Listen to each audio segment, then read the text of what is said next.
Bonjour.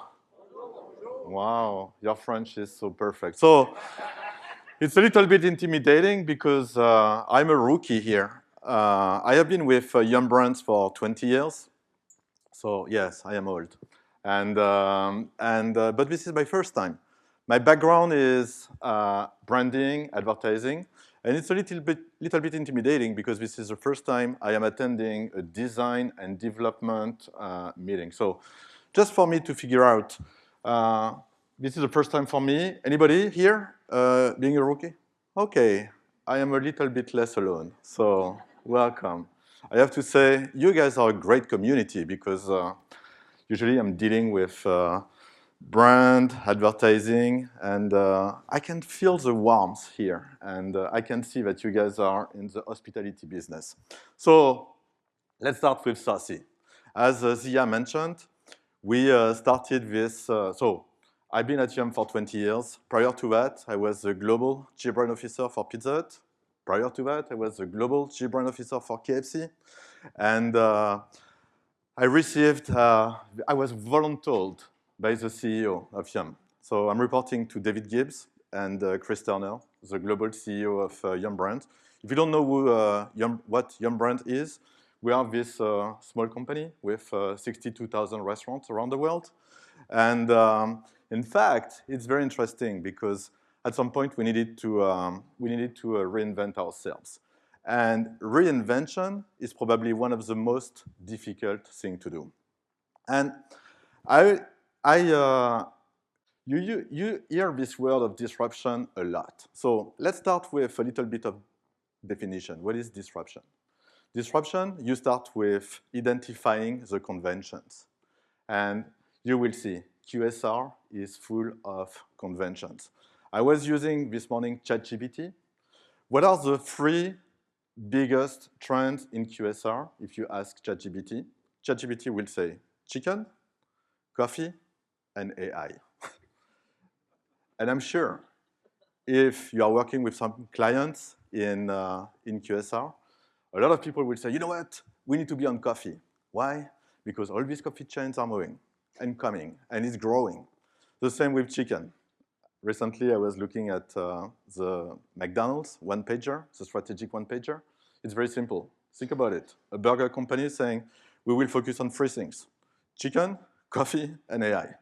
So even at Yum, we focus a lot on chicken, coffee, and AI. So the point here is when you want to be disruptive, it's basically, okay, can you go against the streams? No, you cannot go against the stream, but you need to find your own way. And when you look at what's going on, you see that I like this picture. It's basically, we all serve chicken. And you know the magic words in QSR? So I learned it 20 years ago. If you want to be successful, this is a magic recipe. You can become a chief marketing officer, building your career on three things. In any commercial, you have to say big. In any commercial, you have to be crispy. And in any commercial, you have to say bacon. So if you come with a big, crispy bacon chicken sandwich, you are gold in our industry. So you see, it's not that complex. It's probably the reason why guys like me were successful for 20 years doing big, crispy, and bacon sandwiches. So the point was, okay, if I am embarking on this new journey of reinventing the next big concept for Yum, what do we do? Yes, we have to be disruptive because we need to stand out. And it was time to get saucy. So, and I said, okay, I am 53. If we want to be disruptive, we will challenge everything. And when I say everything, it's going to be the menu, it's going to be the way we work, it's going to be also the way we create a new concept. And we did. And I called it, okay, guys, we need to be champions of bold. So you might say, okay, Christophe, enough with your concept and your sound bites and everything. Yeah, this is what you get with brand people and marketing people. I'm sure in your leadership teams you are dealing with guys like me, but at some point, you're right. It's what is the substance? What does it mean to be champion of bold? So in fact, three things. This is where we started. One, I believe in the shepherd leadership. If you know Psalm 23, what is a shepherd? A shepherd gives you three things. A shepherd is guiding, a shepherd is providing, and a shepherd is protecting. So guiding is you need to have clarity on where you want to go, what is the destination. Providing, you need to provide support, you need to provide money, you need to provide freedom. And it takes courage to give freedom to people working with you. And the last one is protecting. So protecting of what? In every single company, we have ghosts. It's these things that we don't see, but they exist. Ghosts from the past. We have always done things this way, or the category is operating this way. And it's a little bit tacit, nothing explicit, but all these ghosts are there. So I call them the ghosts from the past, the ghost from the present, and the ghost from the future, saying, yeah, but what if we go this way, which is very disruptive, but what if we look like clowns because nobody has ever done it? So you see, fear is everywhere in big corporations. So the first thing I did was, you know what? The best way to get rid of the ghost from the past, from the present, or the future, I will outsource everything. So on this concept, we did not work with anybody at Yum Brands. Nobody. I was the only guy and working on this concept. And there was no steering committee. So why I don't believe in steering committee? You give a steering committee a T-bone, and after a few meetings, the T-bone is becoming a frozen patty. I will not say from McDonald's, but so let's say the T-bone will become a frozen patty. The more people are involved, and the more it will be bastardized. You start with a racing horse, and at some point, it will become a camel.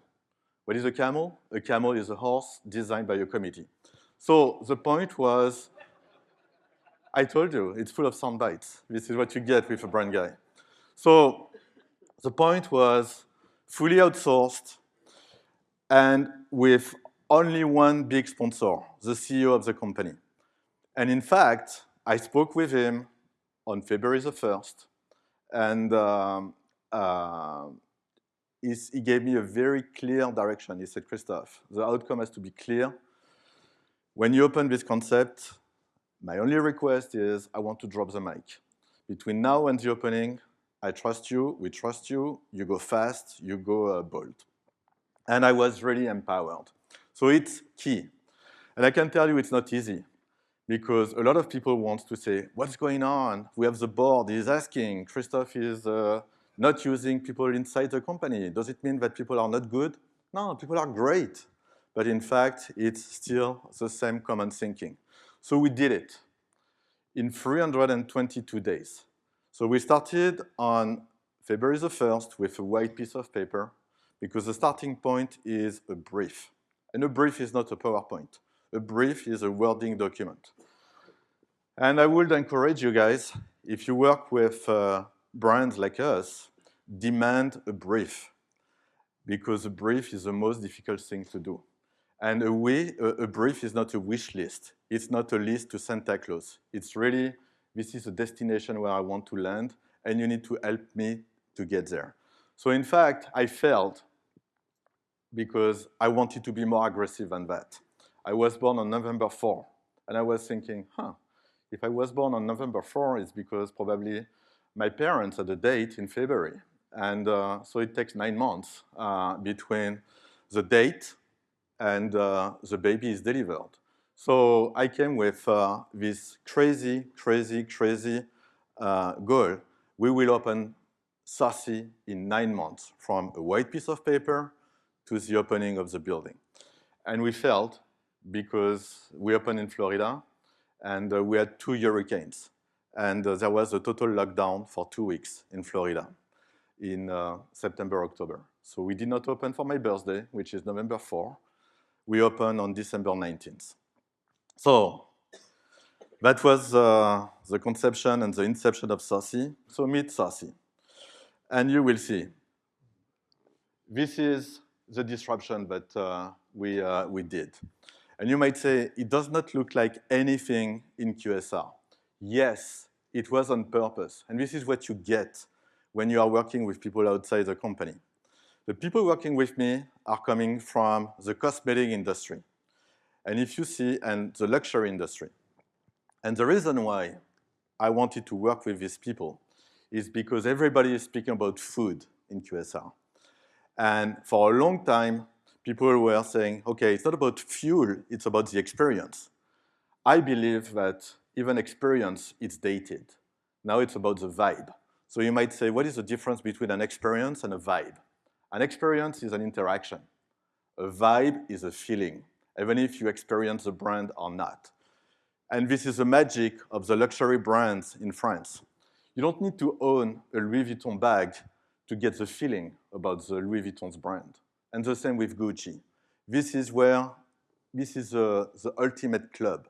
When you're a brand that is delivering vibes and not only experience, this is where you become unique and distinctive.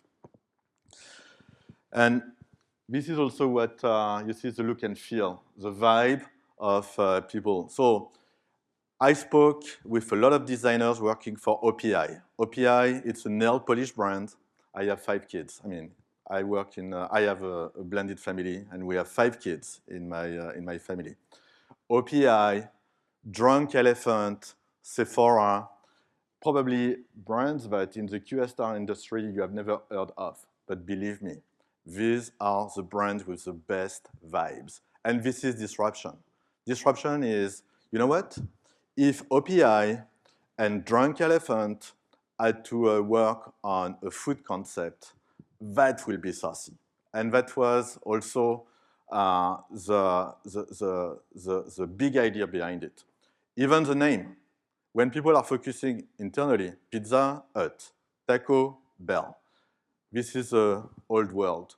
In fact, it was a deliberate decision not to put chicken in the name of the brand. And Saucy, it was a little bit disarming at the beginning because for young brands, it was the first time we were launching a brand where the category was not in the name. And there is a reason for that. It's because the world has changed. It's not about food anymore. It's about the vibes, as I said, and the sauce is the core. And chicken has become the side. This is the magic. And in fact, a lot of brands are very red, starting with us. The logo of Pizza Hut, red, white, and black. The logo of KFC, red, white, and black. And I said, you know what? We will disrupt this category, and we will go pink. And people ask me, really, Christophe? Is it really the big idea to move from red to pink? Because you need to know that at Yum Brands, we have books that says that red means relevant, easy, and distinctive. And I said, yes, but pink is a new red. And this is the meaning of pink. Pink means personalized. If you open the Saucy app, you have 27 points of personalization. Apps are not static anymore. Instinctive. We move from easy to intuitive to instinctive, which means that you don't need a PhD to understand how to experience the vibe at Saucy. Next, because innovation, many times it's a one-off. Oh, sales are not good, let's focus on innovation for 3 months. And then we put innovation on hold. At Saucy, it's always, every single day I ask my team, what's next, what's next, what's next? We never settle. This is the way it works in 2025. And the last one, the K, it's always in movement. We don't have any window decal at Saucy. We only have screens. And it's always, it's like Johnny Walker, you know? Keep walking. And that's Saucy. So, and this is a building. So we opened in Orlando. And in fact, what you see here is interesting because you might say, oh, they started with a cool design. But in fact, we started like Tesla. At the heart of Saucy, we started with digital and tech. I have been in QSR for 20 years, as I said, and most of the time, we start with the menu. Then we ask the design team to come with the look and feel. At Saucy, we did, and then we put tech because we need to give some access to our consumers. At Saucy, We did the opposite. We started with tech. And we built the restaurant and the brand around tech and digital. So this is the inside of the restaurant. And when people ask me, what is your biggest competition at Saucy? Is it, by the way, I think the presentation from Tiffany was absolutely outstanding. So I don't know if she's in the room, but great job on Dave's Hot Chicken design. My enemy, my competition is boredom. I don't see myself competing against other brands. What is boredom for Gen Zs? For Gen Zs, boredom is kryptonite. They don't want to get bored. This is why they are watching TV, they are texting their friends. They are freaking out getting bored. So boredom is my enemy. Also, this brand, it's not like any QSR. This brand is really like cosmetics and the luxury industry. And we created new codes for selling chicken. And you see, this is where flavor meets culture. So what does it mean? Every Wednesday night, we have DJs at Saucy. And we call it the Saucy Soirée. And what I like about it, the DJ is in the kitchen, not in the lobby, in the kitchen. Why? Because food tastes better when people cooking it have a good time. If you go to any restaurant and the chef and the team seems pissed, I can tell you, the food will not look great. If the team members working in the back of house have a real blast, it will translate into the food. And we were totally unapologetic. So I don't believe in test. And excuse my French, but I used to work in a company where people say, you know what, in life, and when you are doing some venture, less test and more testicles. And yeah, I'm sorry, it's a little bit PG-13. So, but this is what we did. There was no apologies on what we were doing. We don't have any ranch sauce. We have the piri-piri ranch. We don't have the basic lemonade. We have a spicy watermelon lemonade. And everything was designed for social. This is what you see if you go to the app or to our Instagram. And in fact, the answer was beyond any expectations. We had millions of views on internet, and when we opened the restaurant in Orlando, the cops had to come because we blocked the highway for almost 10 days. And we had to shut down the restaurant in the afternoon because we could not keep up. And the cops and the mayor of Orlando said, guys, you need to do something because, okay, you are disrupting the industry, but you're also disrupting the traffic. And this is no bueno. So, yeah, this is some snapshots. I have 30 seconds, and in fact, if I have to leave you with an idea, next time you are working on a concept, remember, you are not only launching a restaurant, you are launching a vibe, a brand, because at the end, this is what remains. There are so many restaurants in this country, but there are very, very few that are, one, giving you a great experience, and second, there are even fewer restaurants giving you an amazing vibe. So I have one request for you. Whatever you do, be bold, be disruptive, and stay saucy. That's it for me.